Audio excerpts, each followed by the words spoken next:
현실의 불편이 우리를 속일지라도 흔들리지 말라, 이런 제목으로 말씀을 전하겠습니다. 현실이 불편하면 누구나 마음이 흔들릴 수가 있습니다. 현실을 살다 보면 이 마음의 불편함이 우리로 하여금 누군가에게 흠집을 내기도 하고, 또 누군가에게 자신의 마음의 고통을 이해하지 못한다고 트집을 잡을 수도 있습니다. 때로는 자기 생각을 과대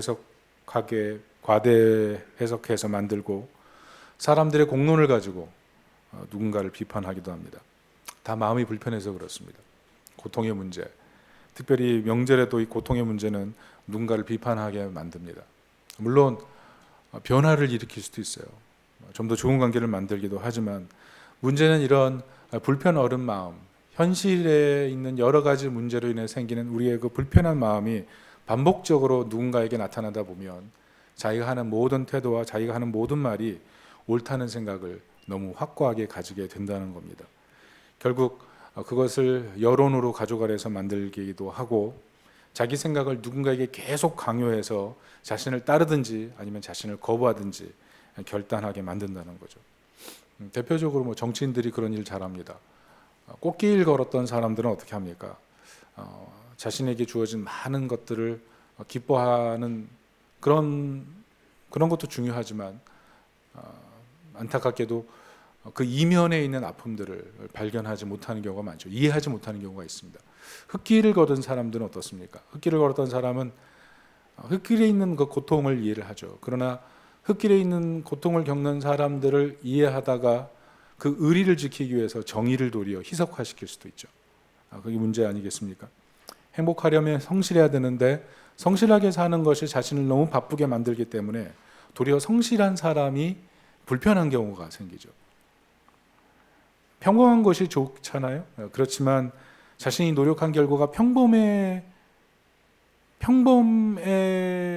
이르지 못한다는 사실, 자신이 노력한 결과가 평범에 불과하다는 사실이 사실은 불편하죠.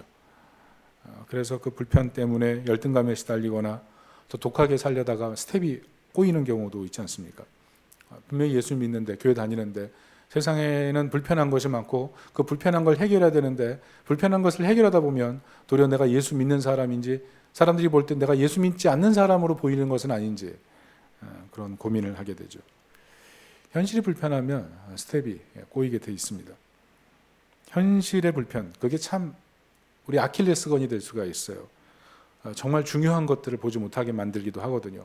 가족이 다 모였는데 사랑하고 용서하고 축복하고, 이게 굉장히 중요한 일이잖아요. 그런데 현실의 불편이 우리에게 엄습하기 시작하면 그것을 누리지 못하게 돼요. 그 현실의 불편이 우리를 속이기도 하고, 현실의 불편이 우리로 하여금 그 충만한 기쁨들, 충만한 그 사랑의 세계로 점입하지 못하게 만들어버리죠. 그때 우리가 기억해야 될 것이 오늘 이 신명기의 말씀입니다. 오늘 이 신명기의 말씀은 특별히 몇 가지 제안을 하고 있는데요. 세 가지 제안을 합니다. 간단하게 세 가지 살펴보고 또 중요한 두 가지를 살펴볼 건데요.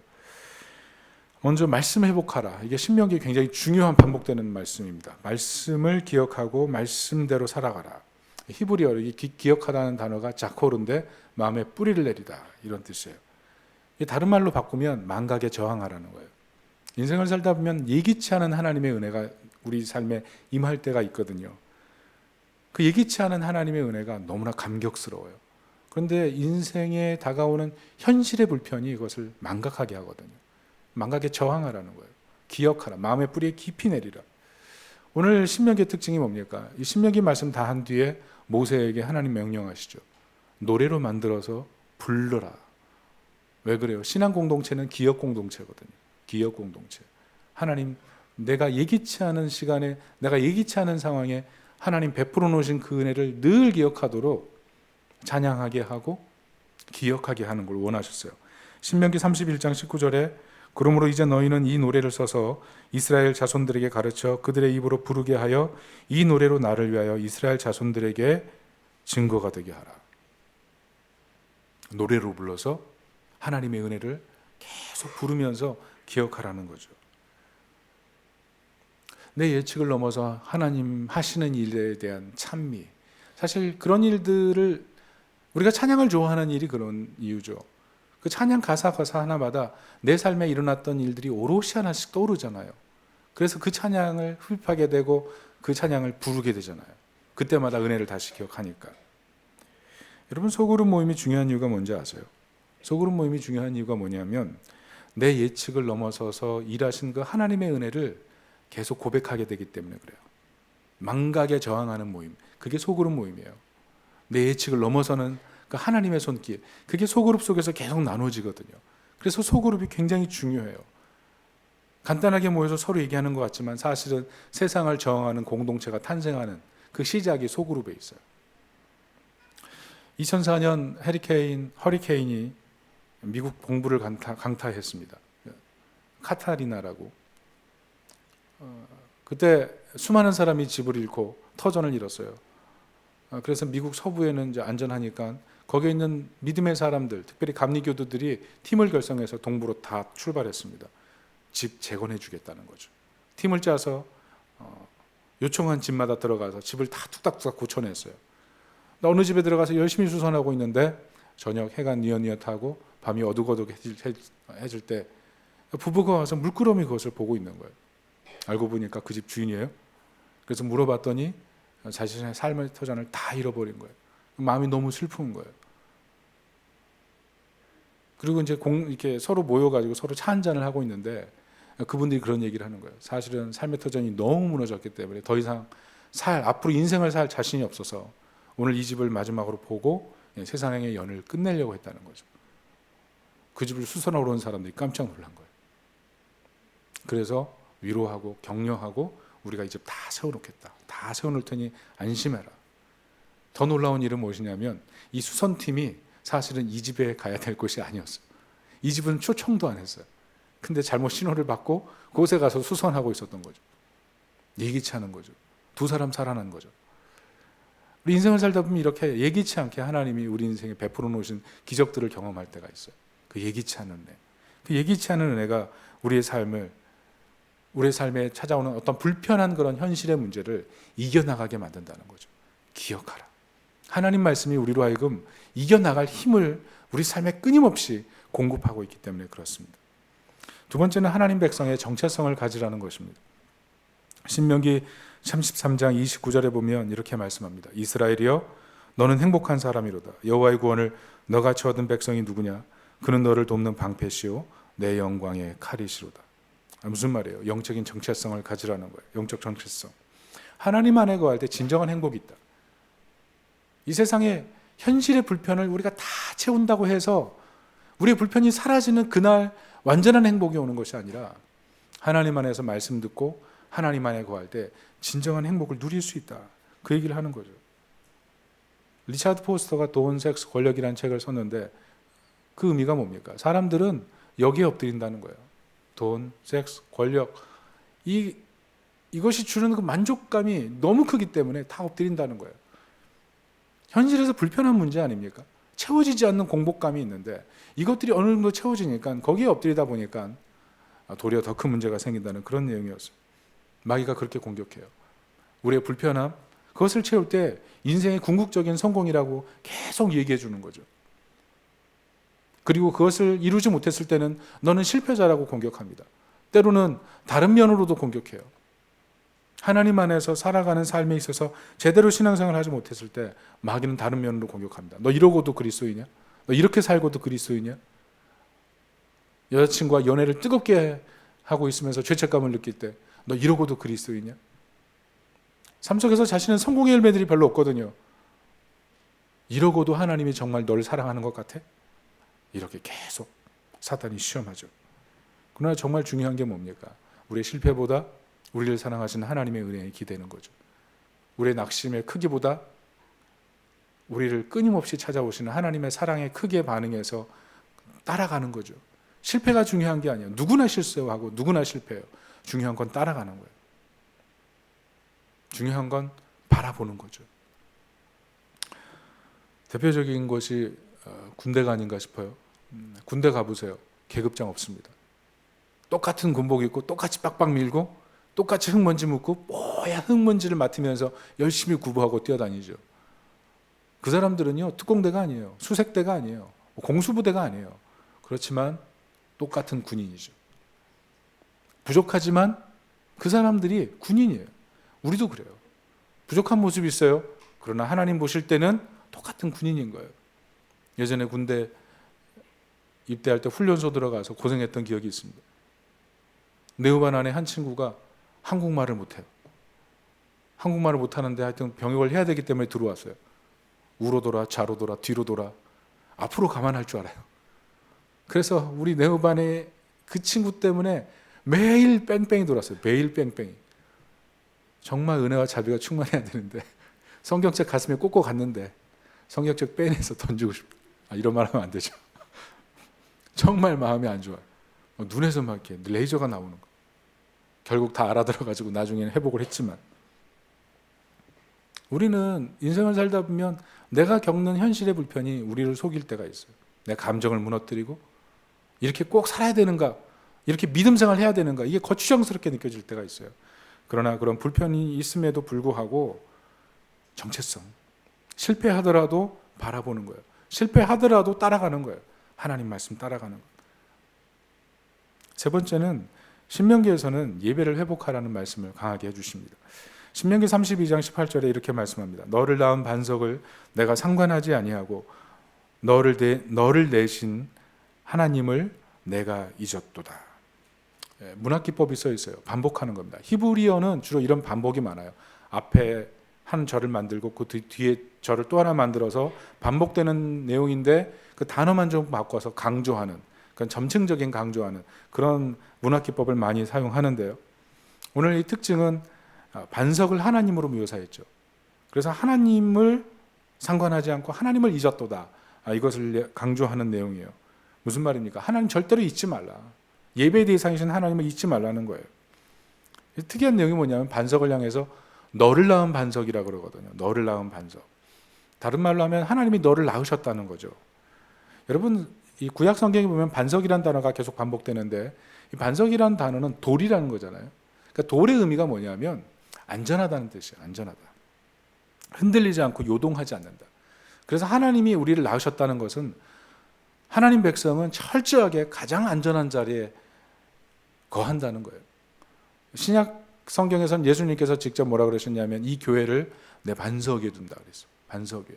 이 교회 지상에 있는 모든 교회는 하나님의 반석, 하나님의 품 안에 있는 가장 아름다운 곳이라는 거죠. 그래서 이 교회가 어떤 위험이 있어도 흔들리지 않는다. 그 얘기를 예수님께서 하셨다는 거죠. 자, 그럼 우리가 신경 써야 될 게 뭡니까? 우리 이 땅에 살면서 우리 현실적으로 뭐가 없어요? 안전하지 않다는 게 불안하거든요. 그러니까 차도 좋은 거, 집도 큰 거. 안전한 걸 원하니까 매사에 신중해지고 내가 지금 선택하는 것이 미래에 조금이라도 흠이 될까 봐 아주 섬세하게 결단하고 고민하고 그것 때문에 잠 못 이루고 이런 과정이 굉장히 많다는 거죠. 그런데 신명기에서 말씀하는 게 뭐냐면 안전을 주시는 하나님을 예배하는 것이 가장 큰 안전이라는 얘기를 하는 거예요. 여러분 안전이 중요합니까? 아니면 안전을 제공하시는 하나님께 예배하는 것이 안전입니까? 말이 어렵나요? 여러분, 어느 것이 정말 지혜로운 방법일까요? 진정한 안전을 제공하시는 하나님을 예배하는 것, 그게 진정한 안전인 거예요. 그래서 하나님을 예배하는 것, 그게 가장 중요한 일이라는 것입니다. 전도서 말씀 보면은 내 발을 삼가라는 말을 해요. 이게 무슨 말입니까? 성전에 들어왔지만 일주일 동안 발이 아무데나 막 갔다는 거예요. 그리고 주일날만 성전에 딱 들어와서 예배 드리는 것, 그것이 합당하지 않다는 거죠. 너는 하나님은 하늘에 있고 너는 땅에 있다는 것을 잊지 말라. 무슨 말이에요? 너의 귀를 하늘을 향해 열라는 거예요. 예배 드리다 보면 일주일 동안 여러 생각을 하다가 교회 오면 하나님의 말씀을 향해 곧바로 귀가 열립니까? 곧바로 귀가 안 열려요. 자기의 고민과 여러 생각이 계속 머릿속을 아주 장악하고 있기 때문에 내가 하나님의 말씀을 드려야 될 예배자라는 사실을 잊어버리는 순간에 근심에 사로잡혀서 예배드리다가 그냥 돌아가는 경우가 허다하다는 거죠. 어떤 분은 어떻습니까? 봉사에 너무 바빠서 예배 못 드리고, 어떤 분은 나는 헌금했으니까 예배 제대로 못 드리고, 나는 내 직분이 있기 때문에 이 직분 때문에 예배 잘 못 드리고, 이런 경우도 굉장히 많잖아요. 근데 하나님께서 예배를 회복하기를 원하신다는 거죠. 특별히 집회원자들은 어떻습니까? 목사님 제가 얼마나 바쁜지 아세요? 제가 얼마나 열심히 뛰어다니는지 아세요? 몸이 2개라도 부족합니다. 이런 말 고백할 수가 있어요. 근데 그런 마음 가지고 점점 신앙생활 하다 보면 예배의 우선순위를 잃어버리게 되고 하나님 말씀이 말씀으로 잘 들리지 않게 되면서 말씀을 튕겨버리게 된다는 거죠. 그러면서 점점 자기 방어성을 쌓게 되고 자기 합리화를 하게 되는 거예요. 말씀을 안 들어야 될 이유, 예배를 제대로 집중하지 못할 이유, 이런 것들이 자신의 삶의 방어성이 되면서 하나님과의 깊은 교제로 들어가지 못한다는 거죠. 무슨 말이에요? 결국 자기가 안전하다고 생각하는 것이 최고의 안전인 거예요. 우리가 예배 와서도 자기의 고민을 내려놓지 못하는 이유, 그 고민을 해결하는 그 지점이 나에게 가장 안전하다고 생각하기 때문에 그래요. 우리가 그래서 예배를 잘 드리고 우리가 말씀을 잘 들어야 될 이유가 뭡니까? 하나님이 예배 속에서 우리 한 사람 한 사람에게 말씀하시기 때문에 그래요. 예배를 드리다가 내가 왜 예배를 드려야 되고 내가 왜 섬겨야 되는지를 예배를 통해 깨닫게 되기 때문에 그래요. 무엇보다 예배를 통해서 우리의 염려가 분쇄되기 시작해죠. 염려가 분쇄되고 하나님 안에서 살아가는 지혜를 발견하게 되기 때문에 우리가 현실의 불공평이 우리의 삶을 막 장악하려고 할 때 그때 신명기를 읽어야 되는 거예요. 가장 큰 안전이 무엇인지, 우리에게 진정한 안전을 주는 분이 누군지, 그분을 예배할 때 진정한 안전이 우리에게 확보된다는 겁니다. 말씀 회복, 정체성 회복, 예배 회복, 이 신명기 안에 들어있는 거예요. 그래서 우리 삶이 정체성이 흔들릴 때, 하나님의 은혜를 너무 망각해버렸을 때, 내 삶에 내가 안전이라고 생각하는 것들이 너무 많아져 버릴 때, 그때 신명기 속에 다시 들어가서 말씀을 읽어보라는 겁니다. 두 번째는 현실의 불편이 우리를 속일 때 문화적으로 지성인들이 놓치는 실수를 조심하라는 것입니다. 신명기 28장 2절, 오늘 본문 2절인데요. 같이 한번 읽어볼게요. 내가 내 하나님 여호와의 말씀을 청종하면 이 모든 복이 내게 임하며 내게 이르리니. 무슨 말씀이에요? 하나님 복 주시는 하나님, 복 주시는 하나님. 여러분, 우리 문제가 뭡니까? 하나님 복 주시면 사실 인생의 게임 아웃이잖아요. 복 주시면 다 해결되는 거잖아요. 그런데 문제는 뭐냐면 복 주시는 하나님을 빼놓고 복을 추구하는 게 우리 인간의 모습이라는 거예요. 그것이 우리가 신명기에서 발견해야 될 내용이에요. 하나님 복을 약속하십니다. 1절부터 14절까지 계속 복을 약속하세요. 그런데 하나님께서 15절부터 나머지 한 64절인가 68절까지 계속 반복하시는 게 뭐냐면 저주거든요. 복을 받았는데 그 후로는 하나님을 찾지 않는 것, 그게 사람의 본질이라는 거예요. 그게 신명기의 경고예요. 생각해 보세요. 누구나 좋은 세상을 만들려고 해요. 그렇지만 가장 첫 발자국은 뭐냐면 내가 먼저 나쁜 사람이 되지 않아야 되는 거거든요. 그런데 내가 나쁜 사람이 되지 않는 것을 어떻게 할 수가 있죠? 하나님을 빼고는요, 내가 나쁜 사람이라는 사실을 발견하기가 어려워요. 가족들이 아무리 내게 당신의 단점은 뭐야? 라고 얘기를 해도 하나님 말씀과 충돌해서 나의 연약한 점이 무엇인지를 하나님 앞에 철저히 깨닫기 전까지는 변화가 안 되거든요. 하나님을 빼고 나서는 사실 복을 얘기할 수가 없는 거죠.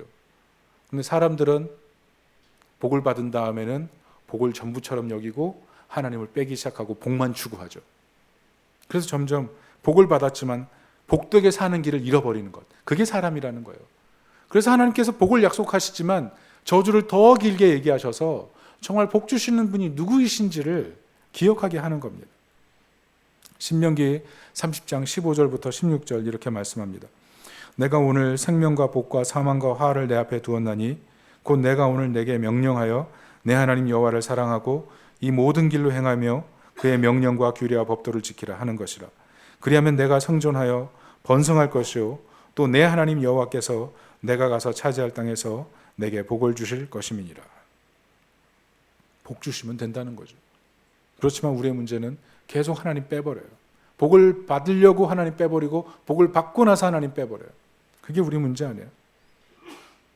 세상의 성공을 위해서라면 악도 선택하는 거죠. 나의 행복을 위해서라면 선인 걸 알면서도 선을 선택하지 않는 것, 그게 인간이라는 거예요. 우리는 뿐만 아니라 세상에서 현실의 불편을 계속 바라보면 하게 되는 게 뭐냐면 왜 세상은 이 모양이야 라고 생각하게 되죠. 그러면서 현실에 있는 구조학을 바라보면서 왜 이 구조학이 생겼을까? 우리가 현실적으로 얘기하는 유리천장이라든지 기울어진 운동장이라든지 왜 세상은 이렇게 될까? 계속 찾아보다 보면 결국은 이 세상의 모든 문제가 하나님이 이렇게 만드셨다는 이상한 결론에 내리게 됩니다. 하나님 탓을 하게 돼요. 내가 불행한 이유 하나님 때문이에요. 내가 불행한 이유 하나님이 내가 원하는 복을 내게 허락하시길 싫어하기 때문이에요. 성경을 좀 아는 사람들은 왜 하나님은 복은 이렇게 얘기하시고 저주는 이렇게 얘기하셨어? 하나님 저주하기를 더 좋아하시는 하나님인가? 이렇게 생각할 수도 있죠. 고난의 터널이 너무 길면 하나님 내게 왜 복을 주시 않으시고 고난은 이렇게 길게 하십니까? 거기에 대한 하나님을 향한 그 원망이 생기는 거예요. 현실의 불편함이 나라하여금 하나님과 거리를 계속 만들어가는 거죠. 사실은 하나님께서 내게 주신 고난이 복일 수도 있는데 그렇게 결코 바라보지 않는다는 거죠. 내 삶에 일어난 불편이 나를 속이게 되는 거죠. 결국 신명기를 읽다 보면 깨닫는 게 뭡니까? 오늘 말씀을 들으면서 깨닫게 되는 게 뭐예요? 하나님이 하나님 되었지 않고 그냥 하나님은 나에게 복을 주기 위한 애착인적 정도로 내가 존재하게 만들고 있다는 거예요. 하나님이 나보다 조금 큰 존재예요. 위대하시고 영원하시고 세상을 창조하시고 세상의 모든 복을 완전히 장악하고 계신 분이 아니고 나보다 조금 더 크신 분이에요. 아니면 내 마음대로 움직이셨으면 하는 그런 하나님 정도로 우리가 만들어 놓고 있다는 거죠. 자, 그렇다면 하나님께서 이런 마음을 갖고 있는 우리에게 어떻게 하실까요? 복을 먼저 주실까요? 아니면 훈련을 먼저 하실까요?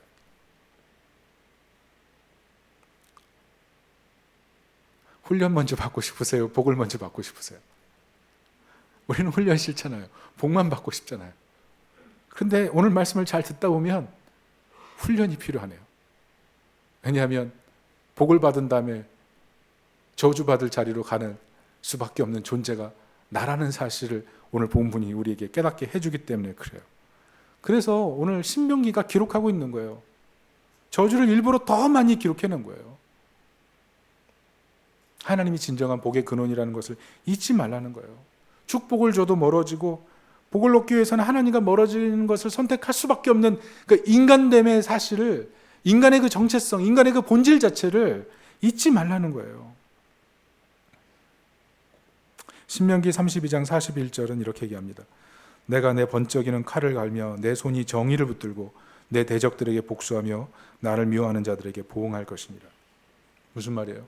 돌아오라는 거예요. 돌아오라. 하나님과 함께하는 것, 하나님과 동행하는 것, 그게 최고의 복이다. 이 얘기를 하시는 거예요. 내 눈앞에 현실의 불편함을 없애버리고 그 현실의 불편함이 사라지는 것, 그게 진정한 복이 아니라는 거예요.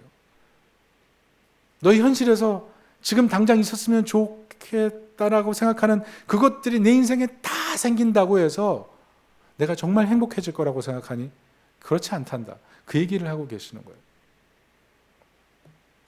출애굽 1세대를 보십시오. 출애굽했잖아요. 노예 생활이 끝났잖아요. 하나님 백성이 됐잖아요. 언약 체결했잖아요. 그런데 가데스 바네아에서 하나님 불순종해버리잖아요. 많은 축복 주셨는데 가나안 땅 들어가기 싫대잖아요. 적과 끓이 흐르는데 200만인데 하나님 말씀을 순종하지 않잖아요. 여러분 신명기가 뭐예요? 그 1세대의 멸망을 지켜본 사람들이 하나님과 언약하는 자리가 이게 신명기예요. 하나님 무슨 말씀을 하고 계시는 거예요? 너희 조상들이 얼마나 축복을 받고 멸망할 수밖에 없는 존재인지 봤지. 생각보다 사람이 굉장히 약하다는 사실, 그것을 뼛속 깊이 깨달은 사람들에게 하나님께서 언약하자고 다시 부르신 거예요. 그게 출애굽 2세대의 사람들이에요. 신명기 1장은 분명히 얘기합니다. 그 사람들이 애굽을 떠나서 가데스 바네아에서 그게 11일 길이라 그랬어요. 11일 길인데 얼마나 늦게 도착합니까?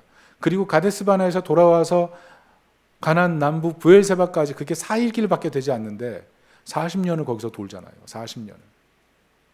가나안을 앞에 두고 40년을 방황하잖아요. 얼마나 뿌리 깊은 죄성이 있는지를 발견하라는 거예요. 그래서 신명기를 보면서 우리가 발견해야 될 것은 무엇이냐면 하나님은 왜 내게 복을 주시지 않습니까가 아니고 내 죄성의 뿌리가 얼마나 깊은지를 바라는 거예요. 하나님 복 주실 수 있는 하나님이지만 그 복을 가지고 멸망할 수밖에 없는 그 본질적인 죄성이 사람에게 있음을 발견하라는 것입니다. 문제는 우리가 이 죄성을 벗어날 수가 없다는 거예요. 어떤 연예인이 부부싸움 했나 봐요. 그래서 상경에서, 옛날 얘기예요, 상경에서 친정에 갔대요. 어머님이 딱 보더니 아무 말도 묻지 않고 식탁을 차리고 갈치 반토막 큰 걸 뚝 잘라서 앞에 놓더니 구워서 맛있게 식사를 할 수 있게 해주더래요. 그래서 맛있게 먹었대요. 엄마 아무 말도 안 하더래요. 그리고 나서 하시는 말이 돌아가라, 돌아가라, 돌아가라. 손잡고 서울역까지 데려다 주시더래요. 서울역에서 헤어지면서 네가 자리 잘 지키고 있으면 내 남편이 너에게 잘하는 날이 올 거야.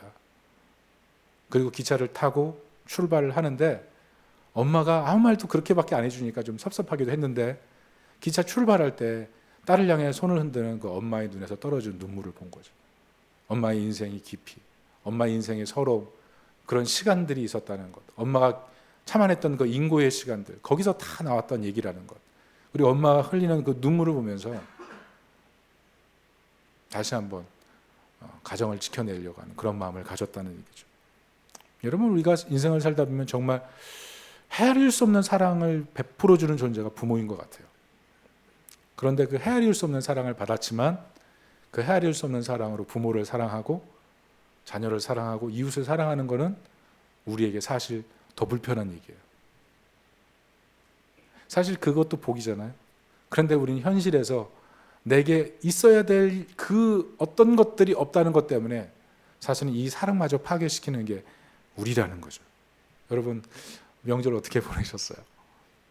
명절 행복하셨나요? 때로는 명절에서 우리의 죄성의 깊이를 더 발견하게 되기도 하니까요. 그런데 복음이 무엇입니까? 복음이 무엇이냐면 하나님께서 우리 이 죄성의 깊이를 해결하시고 하나님과 함께 큰 기쁨을 누리며 살 수 있도록 은혜를 베푸셨다는 것입니다. 신명기 32장 43절에 이렇게 써 있습니다. 너희 민족들아 주의 백성과 즐거워하라. 주께서 그 종들의 피를 갚으사 그 대적들에게 복수하시고 자기 땅과 자기 백성을 위하여 속죄하시리로다.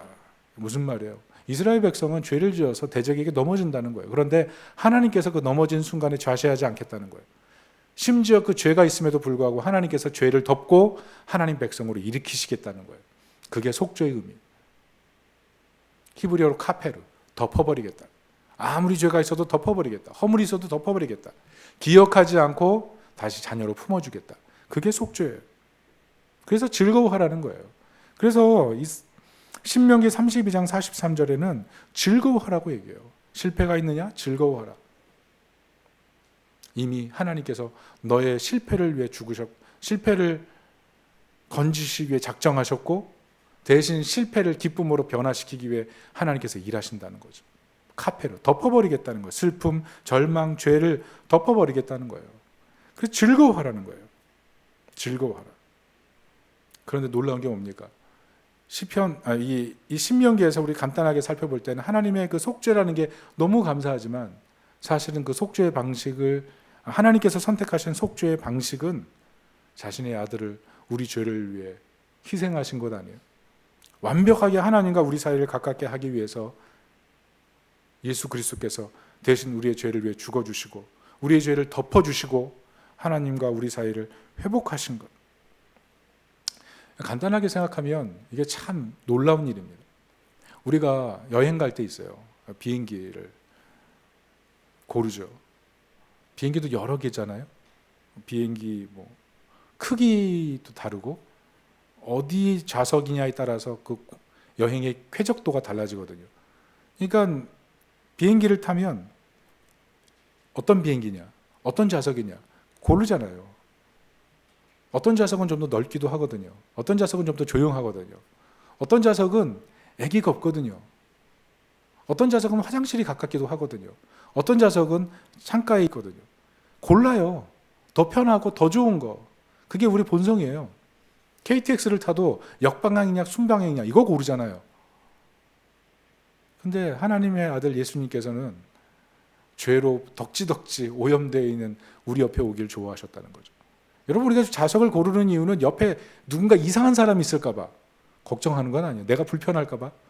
그런데 세상에서 가장 불편한 존재, 그게 죄인 아니에요? 노예화되어 있는 사람, 현실이 불편하다고 하면서 하나님을 원망하는 사람, 그 사람 곁에 머물기를 주님이 원하셔서 우리 곁에 오셨다는 거죠. 뿐만 아니라 우리를 위해 죽어주셨다는 거잖아요. 무슨 말입니까? 끝까지 사랑한다는 얘기잖아요. 끝까지 사랑. 그래서 신명기는 이 놀라운 기쁨을 가지고 온 열방과 함께 기뻐하라 이렇게 얘기하고 있는 거예요. 그래서 최고의 복이 뭐라고 얘기하는 겁니까? 결국 이 세상의 현실적인 복이 진정한 복이 아니고 하나님과 함께하는 것, 이게 최고의 복이라는 사실을 이 신명기에서 얘기하고 있는 거예요. 여러분, 하나님과 함께하는 복이 최고의 복이라는 사실을 믿으십니까? 이것이 우리 인생의 최고의 복이 되어야 돼요. 현실에 불편한 것이 내 삶에 다 채워지는 것이 그게 복이 아니라는 사실, 그것을 우리가 알 수 있어야 된다는 겁니다. 이것을 갖다가 명확하게 설명해 주신 분이 예수님이죠. 마태복음 5장에 보면 예수님 팔복을 얘기하시면서 신명기 28장에 있는 내용을 반복하시잖아요. 우리는 그게 신명기 28장과 연결되는지는 잘 이해하지 못하지만 분명히 마태복음 5장에 보면 예수님 뭐라 그랬냐면 심령이 가난한 자 복이 있다, 애통하는 자 복이 있다거든요. 이게 말이 안 되는 거잖아요. 왜 애통하는데 복이에요? 왜 심령이 가난한데 복이에요? 말이 안 되는 얘기죠. 하나님과 함께하기 때문에 그래요. 하나님과 함께하는 가난함, 하나님과 함께하는 애통, 그것이 복이 있다. 그게 하나님 나라다. 무슨 말씀을 하는 겁니까? 현실의 불편 속에서 우리에 있는 불편이 다 채워지는 게 복이 아니고 사실은 하나님과 동행하고 현실의 불편의 문제도 불구하고 하나님을 내 하나님으로 모시고 그 하나님과 동행하는 그 삶에 진정한 복이 시작된다는 것입니다. 이것을 믿음으로 받아들일 수 있는 우리 하나님의 백성들 되시기를 축복합니다. 말씀의 결론을 맺습니다. 현실의 불편은 우리의 불편을 해소하는 것이 복이라고 생각하게 만들어요. 그렇지만 우리는 현실의 불편을 해결하기 위해서 열심히 살다가 도리어 하나님과 더 멀어져요. 그래서 중요한 게 뭔지 아세요? 하나님을 믿어서 생기는 혜택보다 하나님과 동행하고 하나님과 연합하는 게 진짜 복이에요. 서운하시죠? 복을 하나님 주셔서 내가 지금보다 잘 살아야 되는데. 그런데 엄밀히 말하면 하나님이 주시는 복보다 더 중요한 게 하나님과 함께하는 복이에요. 하나님과 함께하는 복. 모세를 보십시오. 신명기를 쓴 저자 모세가 하나님으로부터 부름받을 때 분명히 하나님이 약속한 게 뭐냐면 가나안에 들어간다는 거예요. 이 200만 되는 백성을 이끌고 내가 가나안에 들어갈 것이라는 예고였어요. 그래서 모든 힘을 다 기울여서 결국 가나안에 들어가기에 지금 가나안 앞에 섰습니다. 그런데 하나님께서 뭐라 그래요? 넌 갈 수 없다. 신명기에는 그 이유를 설명해요. 무리바 물가에서 하나님의 영광을 나타내지 않고 너의 영광을 나타냈기 때문에 데려갈 수 없다고 약속하셨어요. 그렇지만 하나님의 앞선 약속은 뭐예요? 하나님의 앞선 약속은 분명히 가나안에 들어가겠다고 약속하셨거든요. 지금까지 이스라엘 백성들 다 용서해 줬잖아요. 근데 왜 모세는 용서하지 않아요? 가나안에 들어가야 되는 거잖아요. 근데 하나님 데려가지 않으세요. 우리는 이 부분을 여러 가지로 해석합니다. 만약 모세가 가나안에 들어갔다면 여호수아를 시집살이 시켰을 거다. 모세가 너무 숭배됐을까 봐 모세를 안 데려간 거다. 모세가 꼰대 역할을 할 거기 때문에 안 데려갔을 거다. 왜 이렇게 해석하냐면 모세가 누릴 혜택이 너무나 가나안에서 크거든요. 지금까지 엄청 고생했잖아요. 이제는 가나안에서 모세가 누릴 그 엄청난 혜택을 생각하면 모세가 당연히 그걸 누려야 되거든요. 근데 누리지 못하니까 우리가 볼 때는 그게 이상한 거예요. 서운한 거죠. 그런데 신명기에는 모세가 한마디도 군소리가 없어요. 한마디도 군소리가 없어요. 얼마나 모세가 투덜투덜 많이 해요. 한마디도 하지 않고 비스간에서 가나안을 멀리 바라보고 그냥 하나님 나라 가잖아요. 왜 그래요? 진짜 가나안. 진짜 가나안. 하나님과 40년 동안 동행했던 그 복을 이제 영원토록 누리게 된다는 그 사실이 가나안에 들어가는 것과 비교할 수가 없는 거예요. 군소리 하잖아요. 여기서 우리가 정말 발견해야 되는 거예요. 여러분, 우리가 하나님을 잘 믿어서 복을 받는 게 얼마나 중요한 것입니까? 그런데 우리는 복을 받은 다음에 그 복을 관리하지 못해서 도리어 하나님과 멀어지거나, 하나님께서 주신 복을 지키려다가 하나님과 멀어지거나, 하나님께서 주신 복을 받은 다음에 다른 사람과 비교하고, 하나님이 주시는 더 큰 복을 받기 위해서 열심히 하다가 도리어 하나님과 멀어지는 일들을 아주 손쉽게 선택한다는 거죠. 그래서 신명기에서 발견해야 될 게 그거예요. 무엇이 최고의 복이에요? 하나님과 함께하는 복. 그래서 혜택보다 하나님과 함께하는 길, 그것을 선택하는 것, 그게 신명기의 핵심이에요. 하나님과 함께하는 복을 누릴 수 있기를 예수님의 이름으로 축원합니다. 아멘. 우리 다 같이 한번 기도할까요? 여러분, 오늘 신명기는 우리에게 세 가지를 더 도전하죠. 말씀 회복하라, 우리 은혜를 망각하는 일에 저항하라, 정체성을 회복하라고 얘기를 합니다. 실패해도 따라가라는 얘기를 하죠. 그리고 예배 회복하라. 진정한 안전자산이 무엇이냐? 그게 예배라는 거죠. 하나님을 예배하는 것. 과연 우리가 이 자리에 올바로 서 있는지를 다시 한번 생각해 보십시오. 그리고 현실의 복이 전부인 것처럼 생각하면서 하나님과 나 사이에 점점 장벽이 생기진 않았습니까? 현실에 불편한 것이 채워지지 않았기 때문에 하나님과 나 사이에 점점 장벽이 생기진 않습니까? 하나님과 함께하는 복, 그게 최고의 복이에요. 예수님께서 그것을 이루기 위해서 십자가에서 죽으실 만큼 하나님과 우리가 하나 되는 복, 그게 최고의 복인 거예요. 오늘 예배드리면서 하나님과 나 사이에 엉클어진 질서가 무엇인지를 생각해 보십시오. 내가 혹시라도 혜택을 받기 위해서 그렇게 열심을 내고 있지는 않습니까? 하나님과 함께하기 위해서 열심을 내는 게 아니라 하나님이 주실 복을 받기 위해서 열심을 내는 그런 일들 하고 있지 않습니까? 필요합니다. 그러나 그 복 받고 어떻게 하시겠습니까? 그 복 받고 하나님과 멀어진다면 무엇을 선택하겠습니까? 복을 받지 않으시겠습니까? 아니면 하나님과 함께함을 선택하시겠습니까? 여러분, 다시 한번 하나님과 함께하는 복이 내 인생의 최고의 복입니다. 하나님 내게 큰 복 주시지 않으셔도 하나님과 함께하면 내게 인생의 최고의 복입니다. 그 고백을 할 수 있는 믿음, 그 믿음이 있을 때 하나님께서 우리에게 복 주시지 않겠습니까? 복을 관리할 수 있는 믿음이 없는데 어떻게 우리에게 복을 허락하시겠습니까?